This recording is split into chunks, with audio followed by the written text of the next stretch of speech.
12장 1절에서 끝절까지 함께 읽도록 하겠습니다.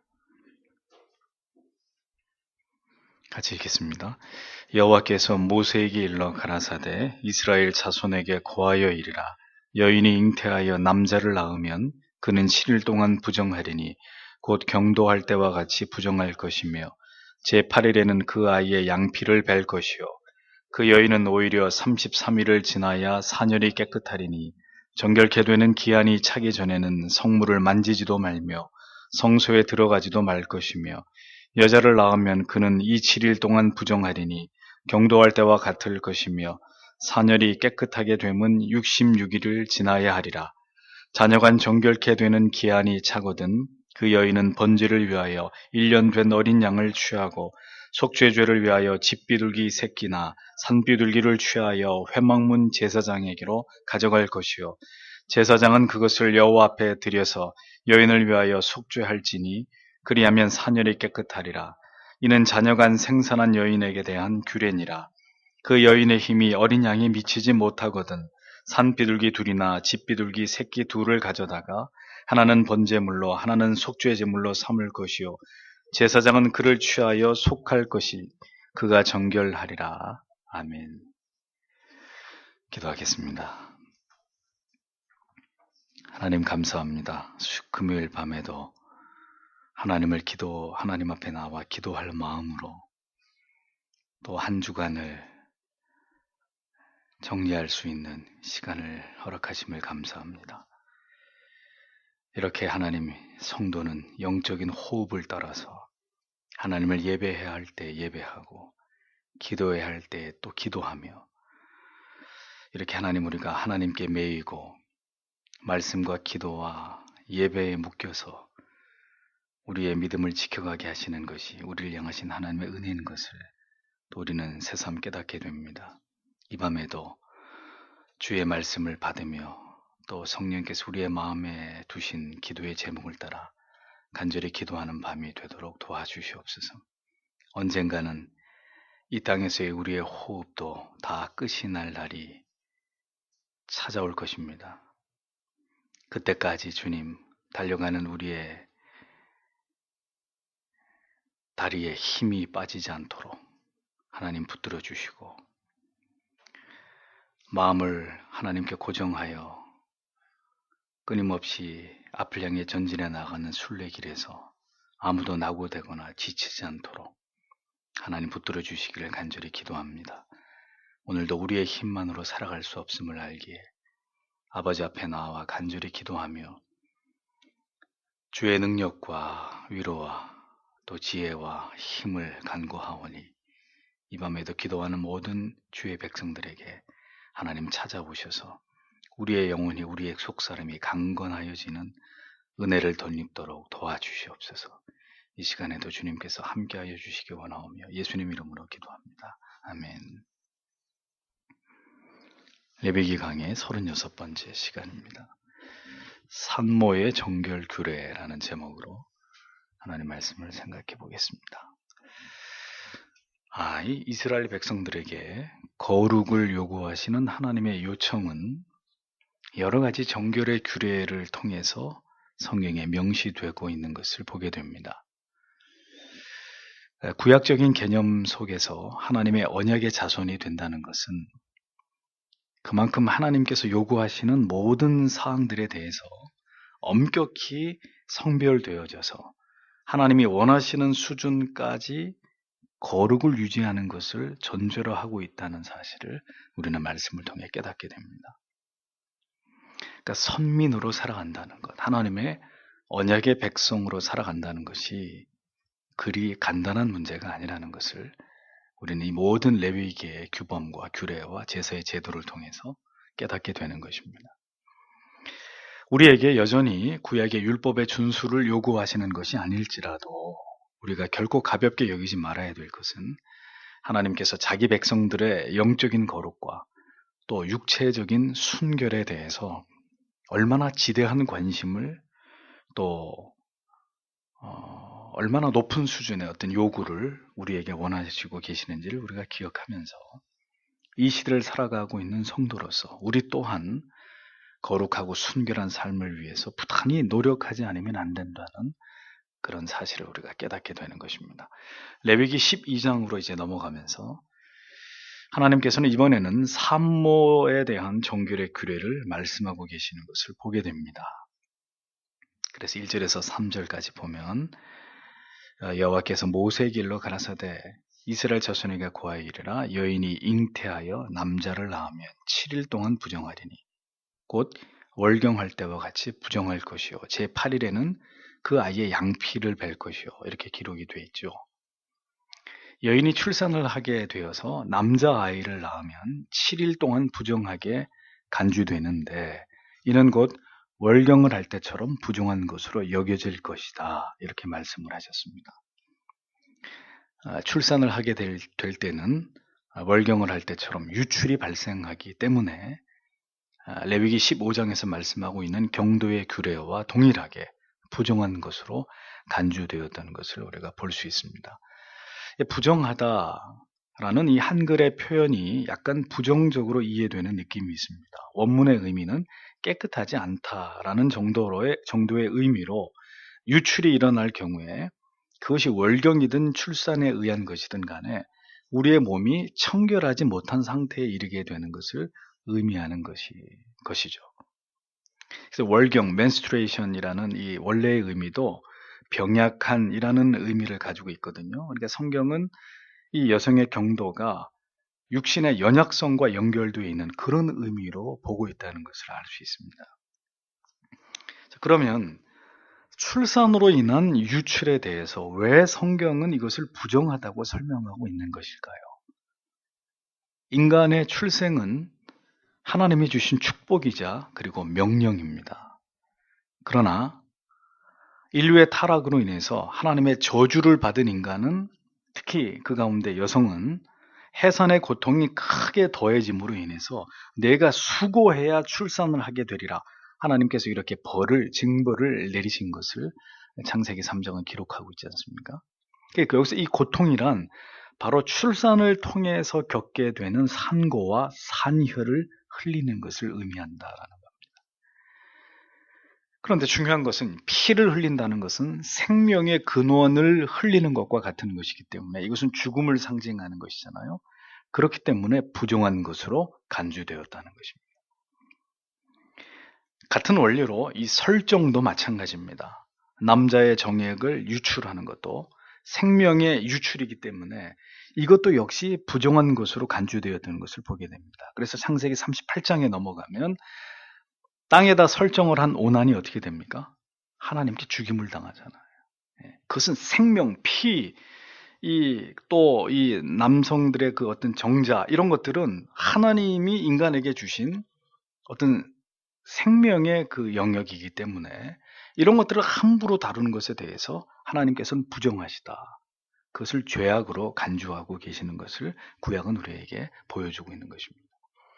그래서 지난번에도 말씀드린 것처럼 시험과 나기 같은 이런 민감한 문제에 대해서 우리가 기독교 윤리상 금지하는 것이 좋다고 보는 이유는 생명과 관련된 것을 인위적으로 다루어서 그것을 자궁을 착상시키는 이런 문제들이기 때문에 이 과정에서 배아나 정자를 인위적으로 사용하고 버리는 일, 폐기 처분하는 일들이 발생하게 된다면 이것은 반드시 하나님 앞에 죄가 될 수 있는 중대한 문제가 될 수 있기 때문이라는 겁니다. 요즘엔 저 쌍둥이를 얻으려고 일부러 두 쌍둥이, 세 쌍둥이, TV 무슨 프로의 영향 때문인지는 모르겠습니다만 이렇게 해서 젊은 부부들이 일부러 이 쌍둥이를 얻으려고 어떻게 좀 조작을 하는 경향이 있는데 큰일 날 일들입니다. 자연적으로 그렇게 되면 모를까. 산혈이라 할지라도 그것이 타락의 결과로 말미암은 죄와 연관이 되어 있기 때문에 하나님께서는 이것을 부정하는 것이다. 이렇게 간주하셨다는 것입니다. 그러니까 경도나 출산은 여성에게 있어서 축복이면서 동시에 죄의 결과로 말미암은 징벌이기 때문에 성경은 이 부분을 분명히 부정한 것이다. 이렇게 말씀하고 계신다는 것을 이해할 필요가 있습니다. 그러니까 이런 차원에서 보면 죄는 이러한 하나님이 주신 육체의 손상을 가져온 것이다. 이렇게 이해하게 됩니다. 왜 그러냐면 생각해 보십시오. 만약에 죄를 범하지 않았다면, 아담과 하와가 하나님 앞에 범죄하지 않았다면 어떤 식으로 출산을 하게 되었을까요? 우리가 쉽게 가늠하기 어려운데, 만약에 죄를 범하지 않았다면 어떤 식으로 출산이 이루어졌을까? 뭐 이걸 우리가 상상하는 것은 별 의미가 없을 것입니다. 근데 중요한 것은 죄를 범하지 않은 인간의 육체는 아마도 고통을 견뎌내는 데 있어서나 혹은 그 건강을 유지하는 데 있어서 더 강인하지 않았을까? 이렇게 한번 짐작해 보게 됩니다. 단정할 수는 없지만 죄를 범한 것으로 말미암아서 하나님이 하와에게 주신 벌이 산고가 크게 더해지고 수고해야, 정말 죽을 것 같은 고통을 지나가야 자녀를 낳게 되는 하나님이 징벌을 주셨다는 것을 볼 때 아마 타락을 하지 않았다면 훨씬 더 수월하게 생산을 할 수 있지 않았을까, 이런 생각을 해보게 되는 거죠. 그러니까 죄의 결과가 뭐라는 겁니까? 육신의 연약을 가져왔다는 거죠. 최초로 하나님이 지으신 세상과 인간은 죄로 말미암아서 점점 더 어떤 변이를 가져오게 되는 것이 아닌가, 이런 생각을 해보게 되는 것입니다. 원래의 창조의 모습에서 점점 더 상하게 되고 노쇠하게 되고 결국은 죄의 결과로 말미암아 죽음에까지 이르게 되는, 인간은 그렇게 점점 나약해지게 되는 것을 볼 때 그것이 바로 죄의 형벌의 결과가 아니냐, 이렇게 생각하게 되는 것입니다. 어떤 의미에서 인간이 점점 늙어가면서 그 육신이 상하고 그리고 정신의 총명이 소멸되어 가는 것 또한 뭐겠습니까? 죄의 결과라는 거죠. 우리의 육체가 서서히 무너져 갈 때 죽음이 다가오는 우리의 인생의 황혼기에는, 그래서 우리는 어떤 마음을 가져야 될까요? 세상의 모든 미련과 욕심을 다 내려놓으면서 더 힘써서 하나님을 경외하고 이제 천국에 들어가기 위한 영적인 채비가 우리의 영혼 가운데 온전히 이루어지도록 노력해야 되는 것입니다. 그래서 인생의 노년이 참 서글픈 거예요. 그게 죄의 결과라는 거죠.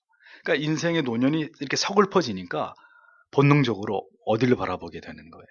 영생을 바라보게 되는, 주님 앞에 돌아갈 날을 그리워하고 사모하고 세상 것에 대해서 다 내려놓고 털어버리고 이제 주님 만날 준비를 하게 되는, 그것이 신자의 아름다운 노후가 되어야 된다는 겁니다. 그런데 노쇠하게 되는데도 세상의 욕심을 놓지 못해서 부들부들 떨고, 더 먹으려고 그러고 더 즐기려고 그러고 뭐 온 천지 다 여행 다니면서 조금이라도 더 이 세상의 아름다운 걸 즐기려고 하는,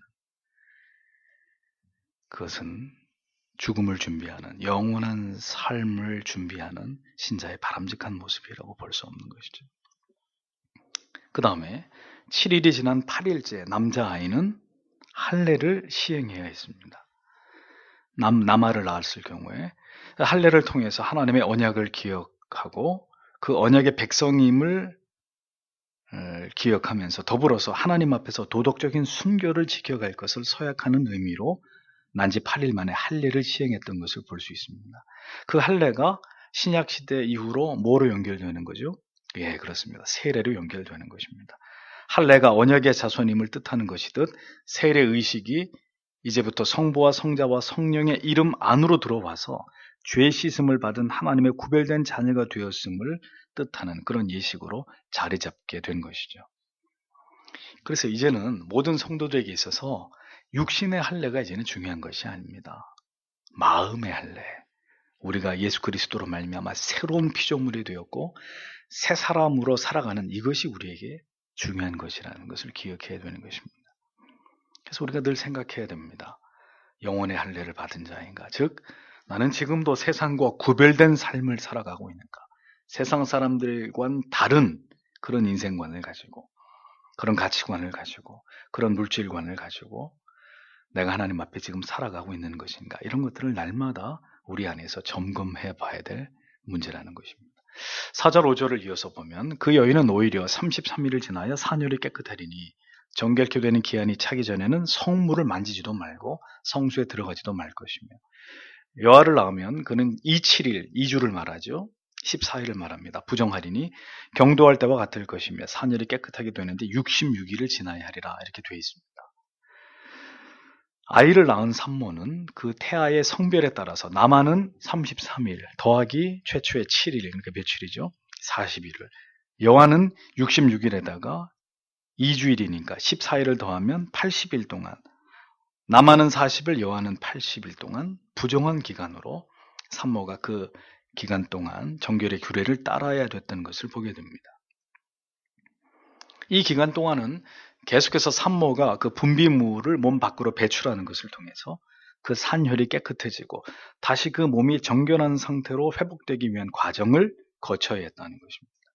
그 정결한 기한이 다 차기까지는 어떤 성물도 만질 수 없고 성소에는 더더군다나 들어갈 수 없었다는 것이죠. 모든 어떤 제사나 이런 어떤 그 의무에조차도 제외되는 어떤 그런 규례를 지켜야만 했던 것입니다. 자, 이 남아를 낳았을 때와 여아를 낳았을 때 이 부정한 기간이 각각 다른 것에 대한 분명한 이유는 성경에 밝혀져 있지 않습니다.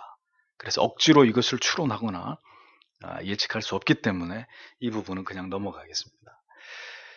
여인이 생명을 잉태한 것은 축복임과 동시에 하와가 지은 죄를 상기케 되고 그 죄의 형벌을 받는 것이기 때문에 성경은 이러한 기간을 분명히 부정한 기간으로 보고 정결의 규례를 지켜야 다시 깨끗해질 수 있다, 이렇게 말씀하고 있는 것입니다. 그런 원리라면 자, 하와가 받은 징벌이 해산의 산고다, 산고의 고통이다. 그러면 아담이 받은 징벌은 뭡니까? 노동의 고통이죠. 예, 노동의 고통. 역시 죄로 인한 징벌로 죄로 인한 하나님의 징계로서의 노동의 고통이라고 간주할 때 모든 일들을 통해서 육체적으로 정신적으로 남자들이 사회생활을 하면서 고통을 당합니다. 근데 그것을 스트레스로만 볼 게 아닙니다. 이 세상 사람들은 이 노동에 대한 개념을 정확하게 이해하지 못하니까 막 일을 하다 스트레스를 받으면 어떻게 합니까?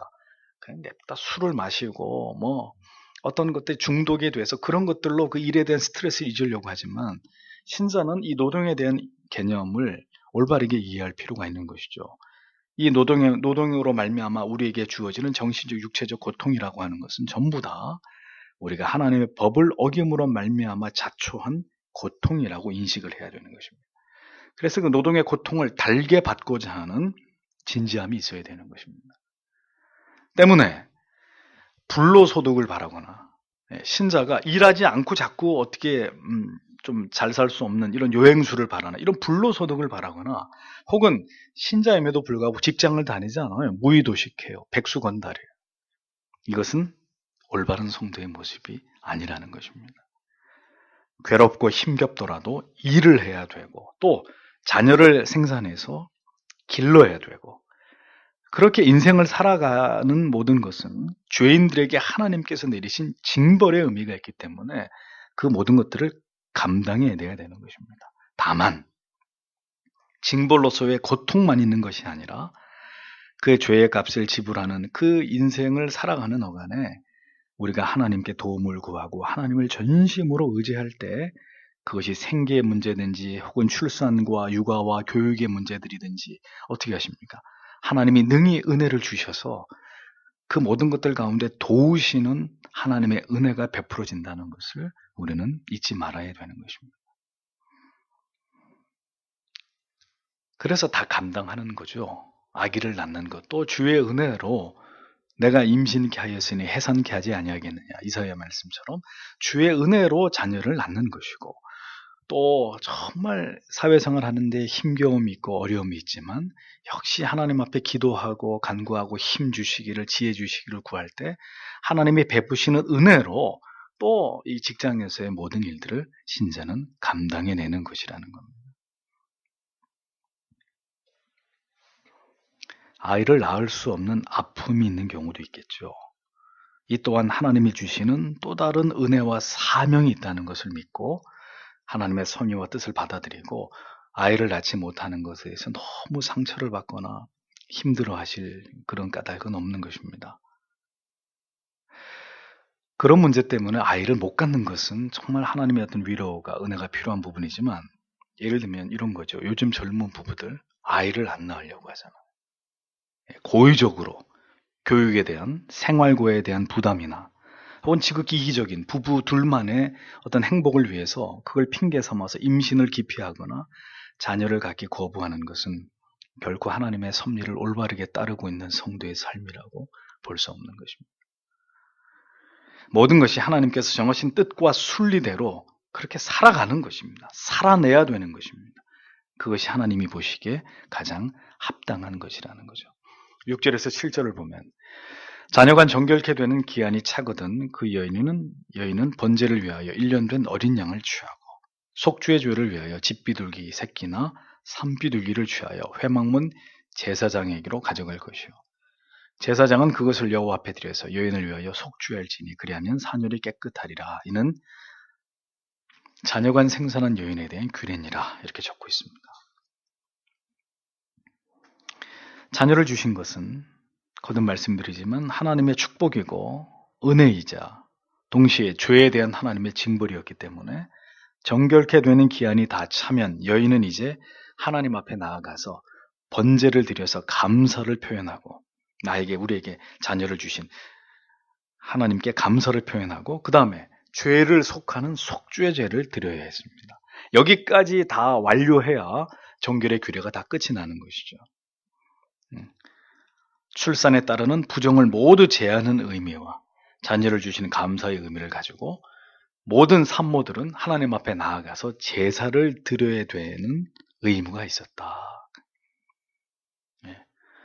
여기 계신 어머니 여러분, 자녀 낳고 난 다음에 하나님 앞에 특별한 감사를 드리신 기억이 있으신가요? 있으시겠죠? 네. 자녀를 나에게 주신 무사히 순산하고 하나님이 나에게 이런 귀한 생명을 선물하셨다는 것에 대해서 감격적인 감사가 있어요. 이것은 어머니, 아버지도 마찬가지죠. 엄마, 아빠 모두. 그 자녀를 하나님이 나에게 주신 것에 대한 정말 가슴에서 우러나는 감사가 있어야 됩니다. 내가 어떻게 하다 이런 걸 낳았지 이렇게 생각하시면 안 되고 모든 것이 하나님의 은혜임에 대한 인정과 표현이 반드시 따라야 했다는 것이죠. 생명이 생명을 출산하는 이 일, 하나님의 놀라운 은혜요, 축복이요, 은총이라고 그렇게 성도는 생명을 생산한 일에 대해서 그렇게 인식하고 마땅히 하나님께 감사해야 된다는 거죠. 그래서 자녀를 생산한 것에 대한 감사로는 어린 양을 제물로 드렸고, 그리고 이 이제 형벌의 의미로 산고를 치른 것에 대한 이 죄를 속하는 속죄의 의미로는 집비둘기 새끼나 산비둘기였음을 보면 이 출산에 대한 감사의 의미가 더 컸다는 것을 알 수 있어요. 뭘 보고요? 이 제물의 크기를 보면, 제물의 그 정도를 보면 감사의 의미가 훨씬 더 컸다는 것을 알 수 있습니다. 다만 이 부분에 있어서 제물에 있어서 남아나 여아나 아무런 차별이 존재하지 않습니다. 남아를 낳으면 무슨 송아지를 바쳐야 되고 여아를 낳으면 그런 차별이 없는 걸 볼 때 남자와 여자에 대한 어떤 차별도 하나님 앞에서는 하나님께서 보실 때는 차별이 없었고 남자 여자를 동등하게 대하시는 하나님의 성품을 우리가 알 수 있는 부분이죠. 이것을 제사장에게 여인이 바쳐서 제사장으로 하여금 하나님께 제사를 드리게 했다라는 겁니다. 직접 제물을 바칠 수 없고 제사장을 통해서 드리게 됐다. 이것은 지난번에 다 제사의 제도를 통해 설명드린 바대로 우리의 중보자 되시는 예수 그리스도를 예표하는 교훈적 의미가 있다라는 사실을 말씀을 드렸습니다. 감사한 것은 제사를 드리게 될 때 형편이 어려운 산모가 있겠죠. 힘이 닿지 않는 형편이 어려운 산모라면 어린 양 대신 뭘 드립니까? 산비둘기 둘이나 집비둘기 새끼 둘을 가져다가 하나는 번제의 제물, 하나는 속죄의 제물로 삼을 수 있었다고 8절에 그렇게 배려하고 계시는 하나님을 볼 수 있다는 점입니다. 어린 양을 대신해서 산비둘기를 바칠 수 있었습니다. 산비둘기 둘. 근데 산비둘기를 잡으려면 또 산으로 가서 비둘기를 포획을 해야 되잖아요. 그런데 산비둘기를 잡을 힘도 없어요. 잡아올 남편이 없거나 예를 들어 미망인이 아기를 낳는 경우도 있을 거 아닙니까? 자, 이런 경우에는 집비둘기 새끼를 잡아서 제물을 드릴 수 있었습니다. 이게 무슨 얘기입니까? 산비둘기는 포획이 어려운데 집 주변에 사는 산비둘기, 그것도 새끼는 어렵지 않게 둥지 안에서 새끼를 잡을 수 있지 않았겠습니까? 하나님이 그것이라도 바치라는 거예요. 얼마나 하나님께서 힘이 없고 돈이 없고 가난한 자들에 대해서 세심하게 배려하시는지를 알 수 있는 대목입니다. 집비둘기 새끼라도 그런 의미로, 감사와 속죄의 의미로 제물로 바치라는 겁니다. 누가복음 2장에 보면, 여러분들이 주의 깊게 보셨는지 모르겠습니다만, 예수를 낳으시고 난 이후에 마리아도 어떤 제물을 바쳤습니까? 누가복음 2장에 보면 마리아도 비둘기 2마리로 번제와 속죄제를 드려서 정결의 규례를 지킨 것이 기록되어 있습니다. 따라서 예수님께서 태어나신 요셉과 마리아의 가정이 어떠했다는 걸 알 수 있습니까? 극도로 빈곤한 가정이었다는 것을 알 수 있습니다. 형편과 처지까지 고려하시면서 재물의 기준을 낮추어 주시는, 그렇게 가난한 자들을 배려하시는 하나님의 자애로우신 성품을 우리가 볼 수 있는 것이죠.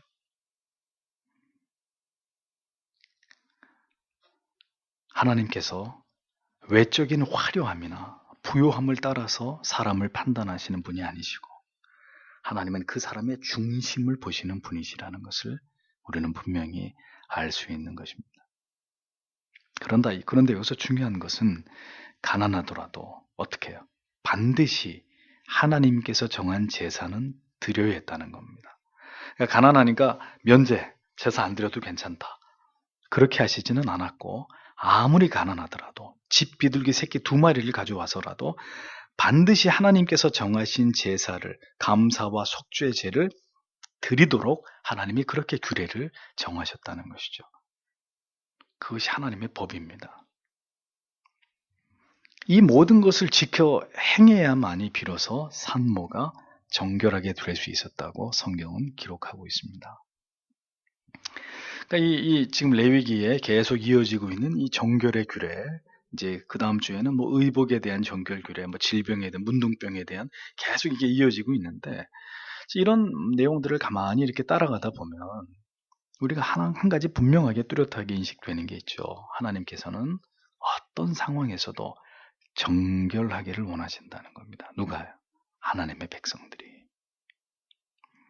그 정결하고 거룩하기를 원하시기 때문에 죄를 범하고 하나님과 단절되어서 죄악의 만신창이 속에서 살아가는 하나님의 백성들을 보면서 하나님이 그것을 차마 볼 수 없었다는 거예요.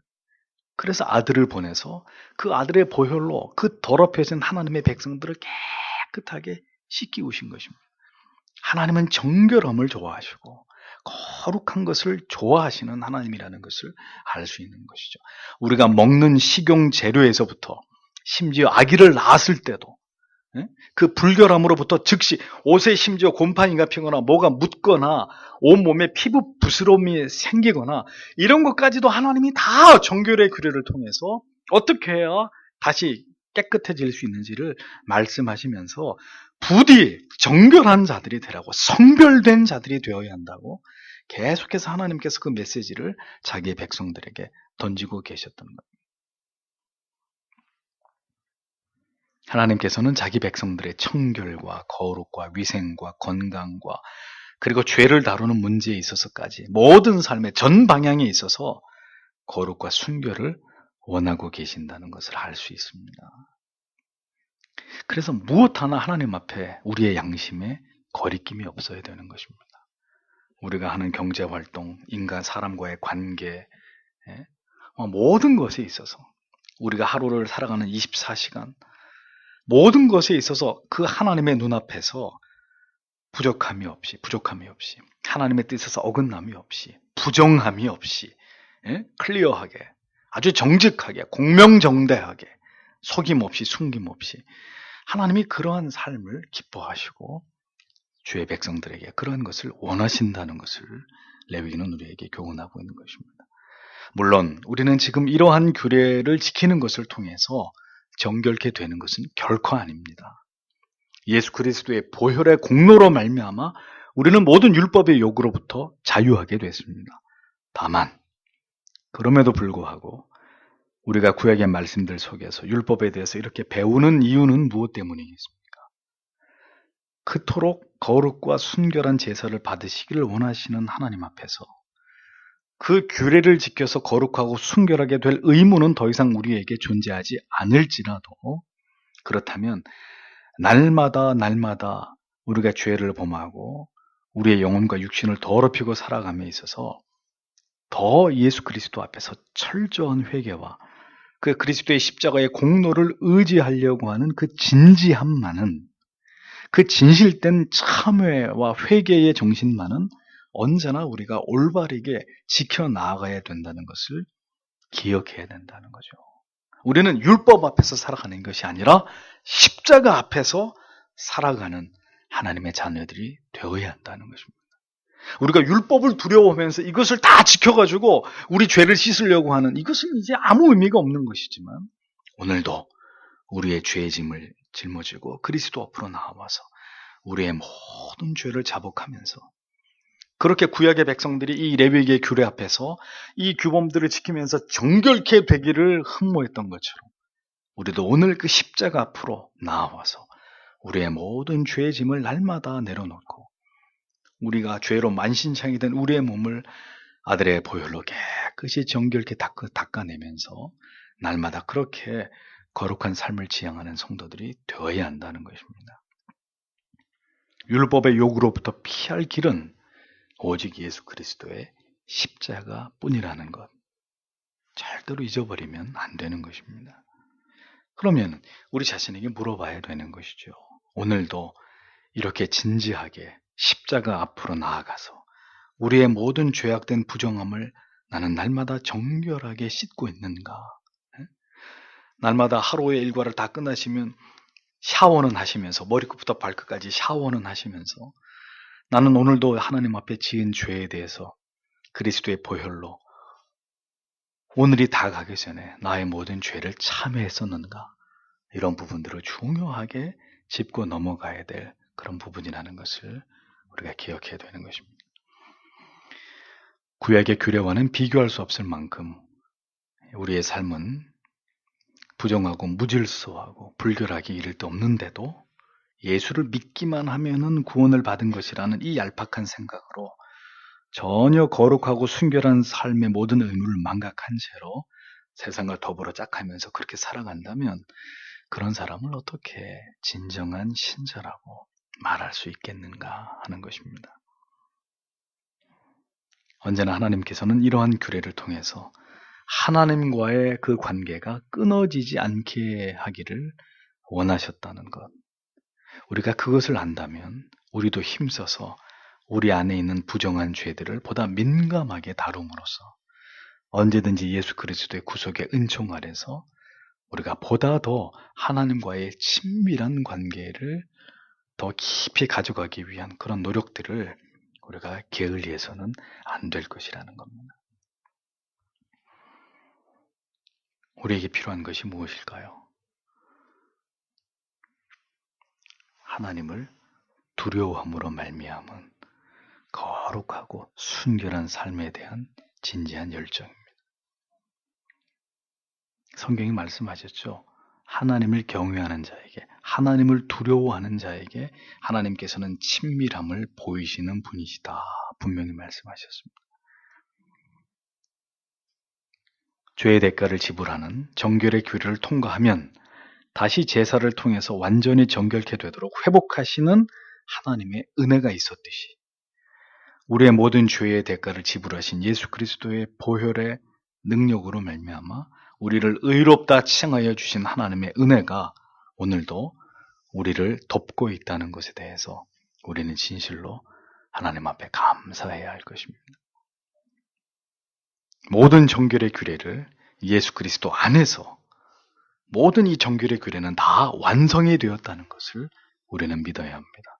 그리고 그렇다면 우리가 더 힘써서 그리스도의 십자가를 견고하게 붙드는 삶을 살아가야 하겠죠.